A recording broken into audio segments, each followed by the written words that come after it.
Bible, il y a 66 livres. Il y a l'Ancien Testament et le Nouveau Testament. L'Ancien Testament comporte 39 livres.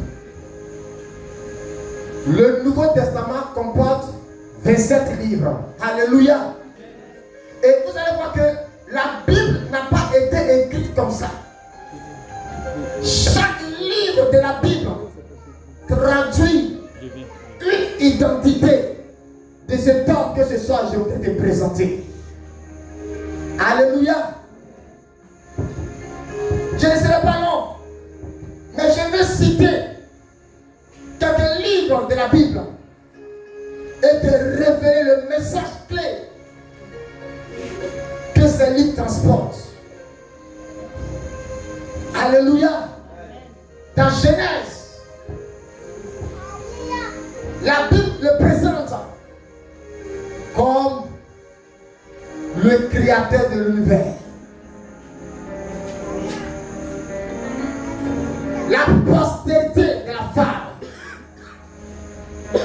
Dans Exode, qui est le deuxième livre de la Bible, la Bible le révèle comme qui? Comme la colonne de feu qui conduisait Israël pendant la nuit et la nuée qui les dirigeait, qui les conduisait pendant la journée. Dans le troisième livre de la Bible, c'est le livre qu'on appelle Lévitique. Ce livre de Lévitique le présente comme l'agneau de Dieu qui ôte le péché du monde. Quand nous arrivons dans le livre de Nombre, qui est le quatrième livre de la Bible mentionne cet homme comme le rocher duquel sortait de l'eau pour abreuver le peuple d'Israël.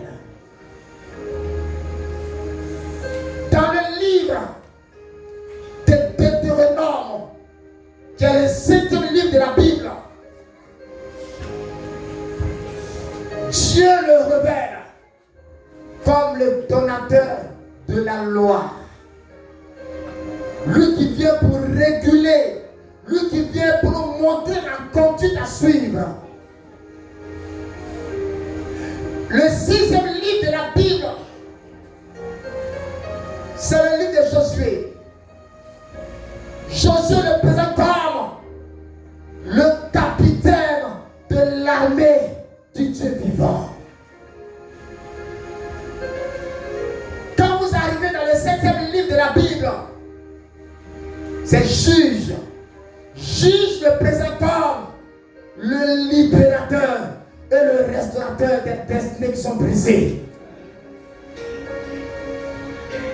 Quand vous arrivez dans le huitième livre de la Bible, vous allez trouver le livre de Ruth. Ruth le présente comme le rédempteur, celui qui vient pour nous racheter. Quand vous arrivez dans 1 Samuel, qui est le 9e livre de la Bible, 1 Samuel le présente comme qui? Comme lui là qui donne l'onction. Lui de l'onction. 2 Samuel le présente comme le lion conquérant de la tribu de Juda. Un roi le présente comme lui, celui-là qui est venu et qui donne l'huile et la farine, qui ne manque jamais dans la cité de tous ceux qui croient ce nom. Le livre des deux rois le présente comme le manteau du prophète, la couverture par excellence. Dans 1 Chronique, la Bible révèle comme la force d'Israël. Dans 2 Chroniques, la Bible présente comme la gloire qui couvre le temple. La gloire qui couvre le temple. Dans le livre d'Esdras, la Bible présente cet homme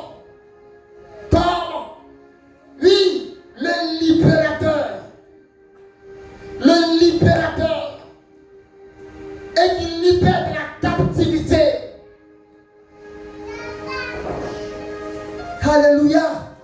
Lorsque vous arrivez après Esdras, il y a le livre de Néhémie. Néhémie le présente comme qui? Comme le bouclier contre les adversaires. Lui qui peut résister à tout type d'adversité dans la vie. Alléluia. Après Esdras, on a vu Néhémie. Et après Néhémie, vous allez voir, vous arrivez dans le livre d'Esther. Esther le présente comme, oui, l'étoile brillante du matin. Après Esther, lisez bien la Bible. Nous parachutons dans le livre des Psaumes. Psaume l'appelle le bon berger. Jean l'appelle, oui, celui qui sait survivre dans la justice, lui qui donne la justice à tous ceux qui craignent son nom. Lorsque vous arrivez dans le livre de l'Ecclésiaste, Salomon le présente comme le prédicateur persuadé. Je vais sauter pour aller dans les 4 évangiles, parce que la liste est longue. Quand vous arrivez dans Matthieu, Matthieu le présente comme le Messie promis. Et il le montre comme le roi de tous les rois. Quand vous arrivez dans le livre de Marc, Marc le présente comme le Messie puissant. Lui qui est capable de renverser toutes sortes de situations. Quand vous arrivez dans le livre de Luc, Luc le présente comme le serviteur. Celui qui est venu s'abaisser jusqu'au plus profond de la terre pour relever le faible. Bien-aimé, quand vous arrivez dans le livre de Jean, Jean le présente comme le Messie personnel, lui qui vient personnellement pour t'accorder le salut. Je vais survoler pour aller à la fin. Quand on arrive au 66e livre, la Bible le présente comme le roi de gloire, qui est, qui était, qui devient, assis sur le blanc. Il vient pour sauver son église. Il s'appelle Jésus-Christ de Nazareth. Je vous ai présenté ce soir le Seigneur Jésus de Nazareth. La Bible déclare qu'il est le roi de gloire. Et il vient assister sur le blanc pour sauver tous ceux qui avaient besoin de salut. Et ce soir, le roi de gloire dont je parle, il est ici. Là où tu es assis, là où tu es arrêté, il est présent, il est partout en terre. La Bible dit qu'il est omniscient, il est omnipotent, il est puissant pour sa force. Acclame Jésus de Nazareth, acclame Jésus de Nazareth. Que des choses se passent dans ta vie.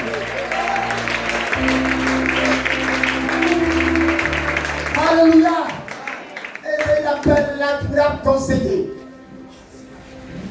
Et ce soir, je te parle de Jésus-Christ de Nazareth. C'est lui le roi de gloire. Et il est à la porte. Et la porte dont il est question, il s'agit de ton cœur. David dit qu'il est le Messie puissant. Il est fort et puissant. Fort et puissant, en tant que tel, il est capable de réussir tout le combat. Et il est venu, pas pour ceux qui pensent qu'ils sont forts. Il est venu pour ceux qui pensent qu'ils sont faibles. Pour ceux qui pensent que sans lui, ils ne sont rien. Ce soir, si tu sais que tu dis que tu es fort, il ne pourra pas t'aider. Mais si tu sais que tu as énormément besoin de lui, il va te montrer sa gloire.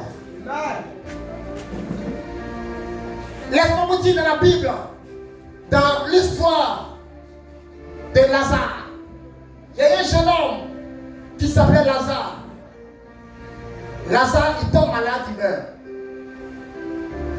Jésus n'était pas là quand il mourait. Et on appelle Jésus. Le Seigneur Jésus arrive. Et la Bible déclare qu'il était à la porte. Parce qu'en Israël, les villes sont clôturées. Les villages sont clôturés. À cause de l'insécurité. Donc, il arrive aux portes de la ville de Béthanie où Lazare était mort. Il arrive, il était à la porte. Et voilà Marthe, la sœur aînée de Lazare, le défunt Lazare, qui arrive. Et elle a dit, Seigneur Rabbi, si tu avais été ici, mon frère n'allait pas mourir. Et Christ était à la porte. Il dit, ton frère va ressusciter. Elle s'en va, elle dit, reste là. Et elle s'en va appeler sa grande sœur Marie. Marie qui pleurait, assistée par le quartier, le village, la ville de Béthanie. Et Marie se lève. Et quand elle s'est levée, la Bible dit que tous ceux qui étaient au funérailles se sont levés pour dire, ah, peut-être qu'elle s'en va au cimetière pour pleurer. Et la délégation arrive à la porte de Béthanie. Bien aimé, tout se passe à la porte. Tout se passe à la porte. Et à cette porte, il y avait un combat farouche entre la foi et le doute. Marthe et Marie étaient en train de douter. Pourquoi? Parce que leur frère était déjà mort il y a 4 jours. Il était en décomposition. Donc ils sont en train de faire croire au maître et au détenteur de la foi que tu es venu en retard. Donc ça veut dire quoi? Que la porte de leur cœur ici était fermée. Pourquoi? Parce qu'il y avait doute. Et le Saint de gloire était à la porte de Béthanie. Et il était en train de persuader, lui, Marthe et Marie, que même si votre frère pourrit, aujourd'hui même, il sera ressuscité. Bien aimé, le moyen par lequel Dieu entre en action dans notre vie, c'est la foi. Et tant que la foi n'est pas donnée, tant qu'il ne voit pas ta foi, il ne peut pas entrer dans ta cité. La cité de Béthanie était pourrie par la mort de Lazare. Et tout le village était en deuil. Il y avait un deuil local. Tout le monde était en deuil. Il n'y avait rien de bon dans la cité. Mais pour que le roi de gloire puisse fouler la plante de ses pieds dans cette cité pourrie, il avait simplement besoin de la foi. Rien d'autre que la foi. Et c'était un combat entre les puissants des ténèbres qui étaient en train de travailler dans l'esprit, dans le cœur de Marie et de Marthe, que c'est fini pour notre frère. Et le Dieu de gloire, lui aussi, travaillait pour les persuader de comprendre que même s'il est pourri, il peut ramener toutes choses dans la normale. Et c'est comme ça, parole contre parole, cela qui ne suit jamais a gagné la bataille. Le démon de doute qui avait enveloppé l'esprit, le cœur, l'esprit de l'âme, n'est-ce pas, même le corps de Marthe et sa sœur Marie, cet esprit a été vécu. Finalement, le roi de gloire est arrivé. Il arrive, il dit, où l'avez-vous mis? On dit, mais c'est si laid. Et la Bible déclare qu'il y avait une pierre devant cette tombe. Et il dit, ôtez la pierre. Là encore, le démon de doute vient s'asseoir. Marc dit, mais Seigneur, ce qui était là-bas, tu n'as pas entendu? Je te dis que ça fait 4 jours, il est ici, que c'est terminé pour lui. Et Christ, sans tenir compte de ce comportement, de doute encore. Il lève les yeux vers son Père. Il dit, Père, je te rends grâce.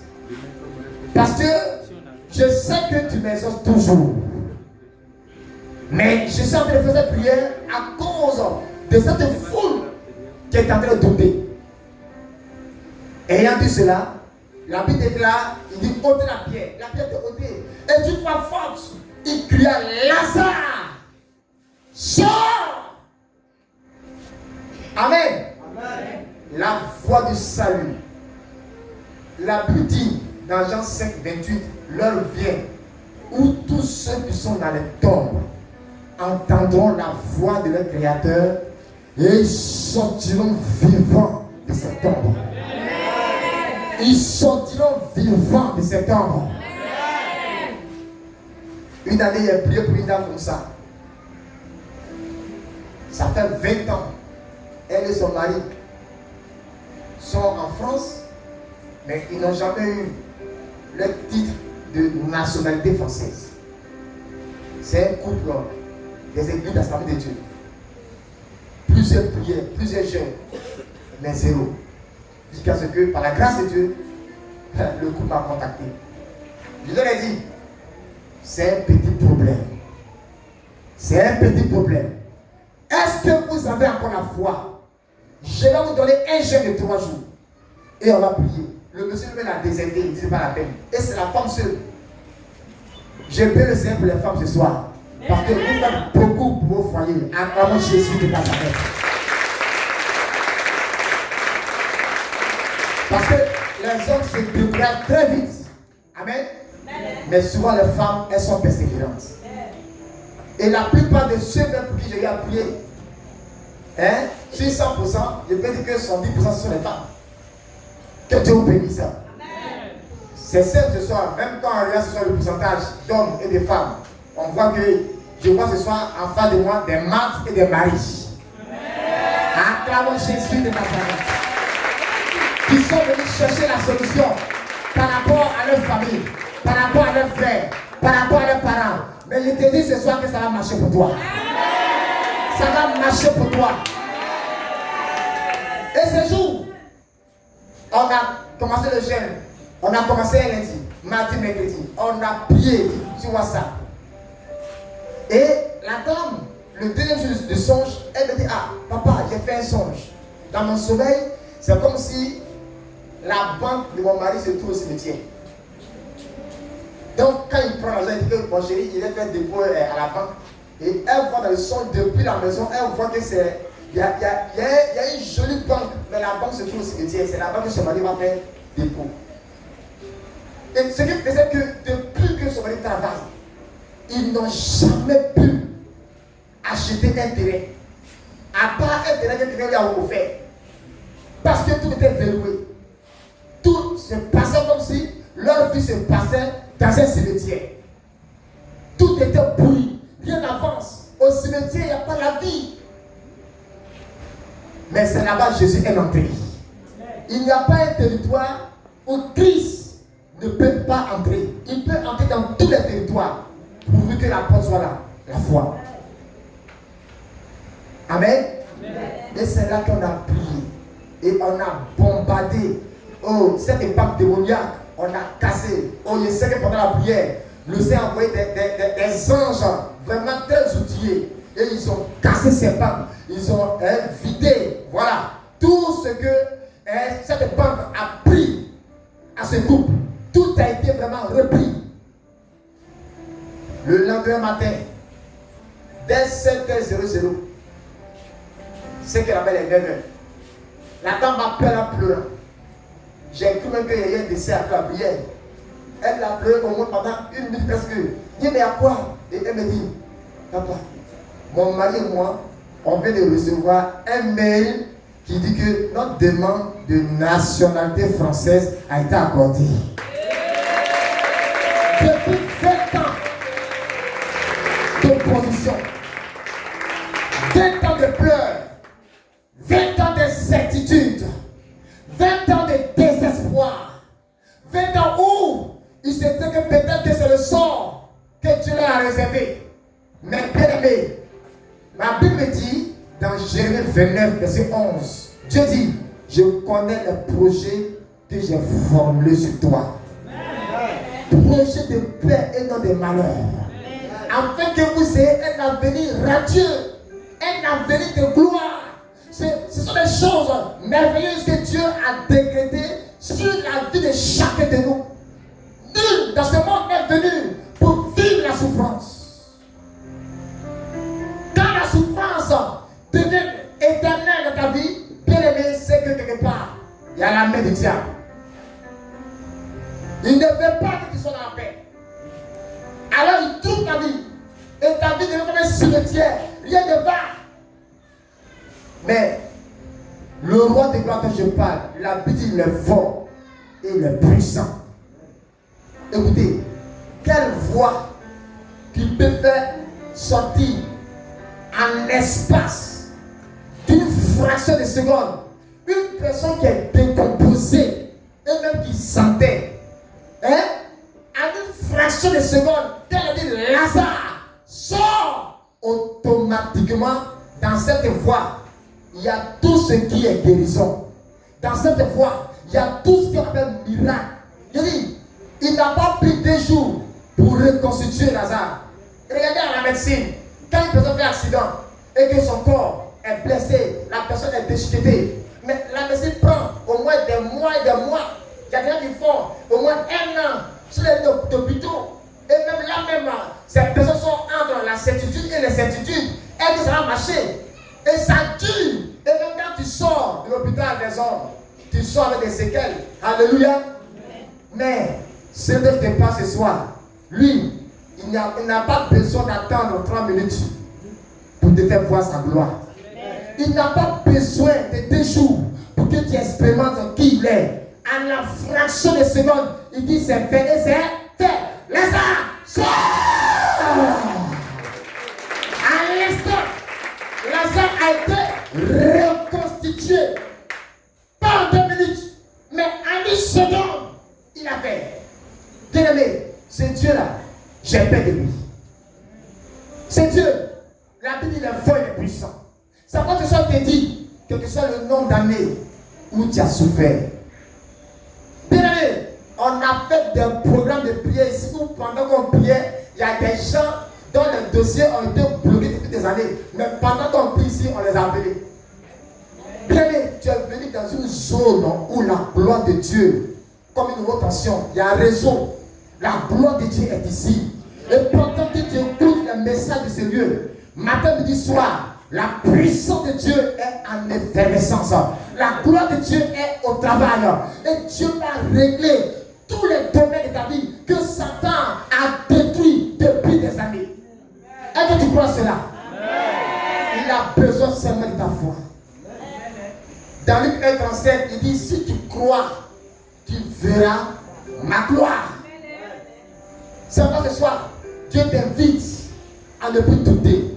Parce que le cas de Lazare était un cas désespéré. Ça démontre que, en temps normal, rien ne peut se faire. Mais si Dieu a pu régler pour Lazare, mais toi qui es là ce soir, elle est pourri. Elle est mort. Elle est décédée. Mais pourquoi tu pleures? Mais ton cas est plus mieux que le cas de Lazare. C'est pour dire que ton cas là, Dieu va régler ça pendant cette semaine-là. Dieu va régler ça pendant cette semaine. Tous ceux qui ont mis un caillou, des bétons armés sur tes grâces, sur tes bénédictions, le Seigneur va rouler tout cela. Et tu vas voir la puissance de Dieu pénétrer ta situation. Et tout va changer. La foi et la puissance de Jésus de Nazareth.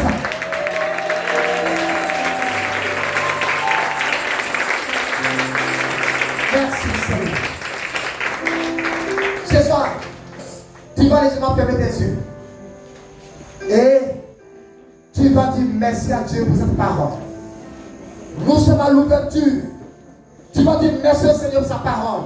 Prions ensemble au nom de Jésus-Christ. Tu peux t'asseoir comme t'arrêter. Peu importe comment Dieu veut que tu te tiennes. Mais ce soir, il faut commencer à prier le Seigneur. Tu lui remercies pour ce message. Gloire à toi. Tu as foulé tes pieds sur la montagne de l'Éternel. sur la montagne de Sinaï. Et tout ce qui a été enveloppé par Satan et ses démons dans ta vie.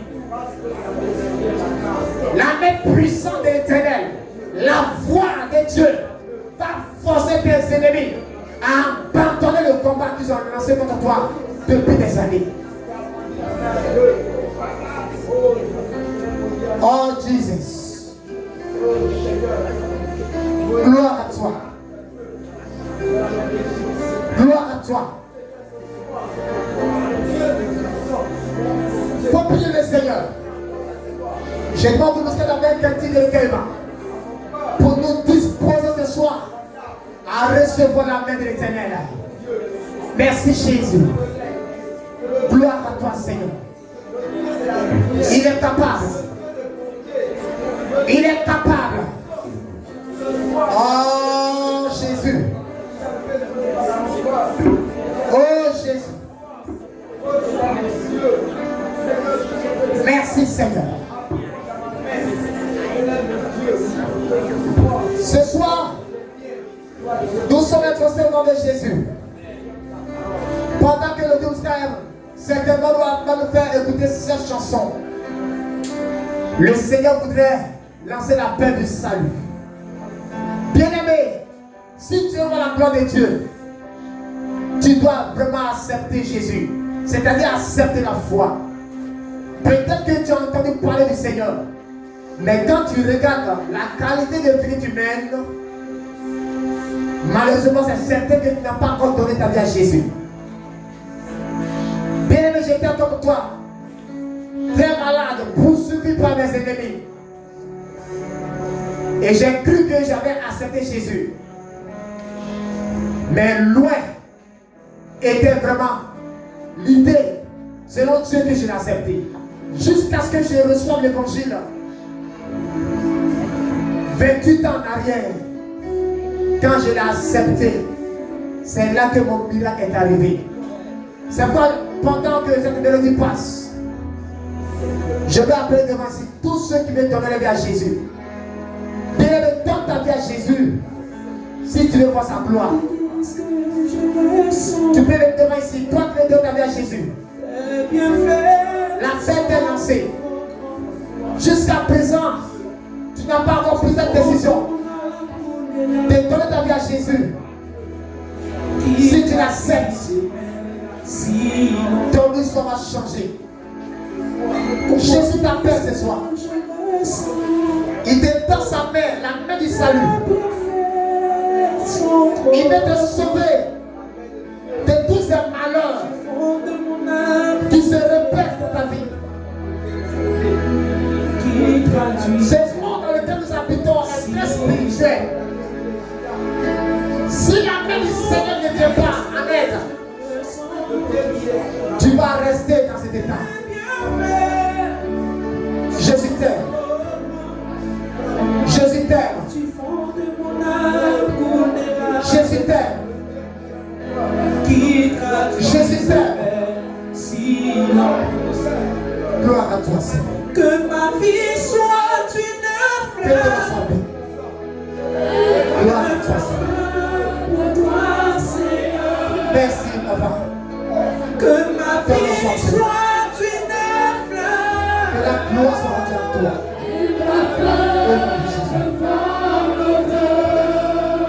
Viens à Jésus ce soir, il t'appelle.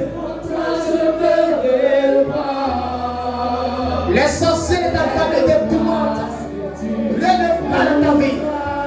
Jésus t'appelle. Jésus t'appelle ce soir. Oh Seigneur. Moi je me réponds. Oh Maître.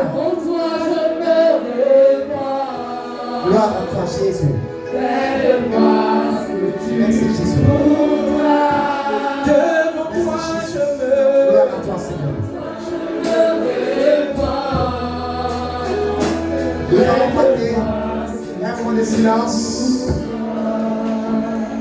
On ferme légèrement les yeux. Et vous qui êtes devant moi, vous allez répéter ces paroles que je vais prononcer. Tu vas dire, Seigneur Jésus, J'ai écouté ta voix ce soir. J'ai entendu ta parole venir à moi. Je me sens perdu, loin de toi. Mais ta parole m'a localisé. J'ai décidé ce soir de t'accepter comme mon Seigneur et mon sauveur personnel. Aie pitié de moi. Prends compassion de mon âme et sauve-moi de tous mes péchés et de tous mes ennemis au nom de Jésus. Seigneur, inscris mon nom dans ton livre de vie au nom de Jésus. Amen. Je vais prier pour vous. Éternel, merci pour cette grande décision et courageuse décision que tes enfants, que ce soit voici, ont pris devant toi. Je te demande, Seigneur, de les aider à demeurer dans cet engagement. Car c'est une alliance, un contrat qui vient de faire avec toi. Que ce contrat ne soit pas rompu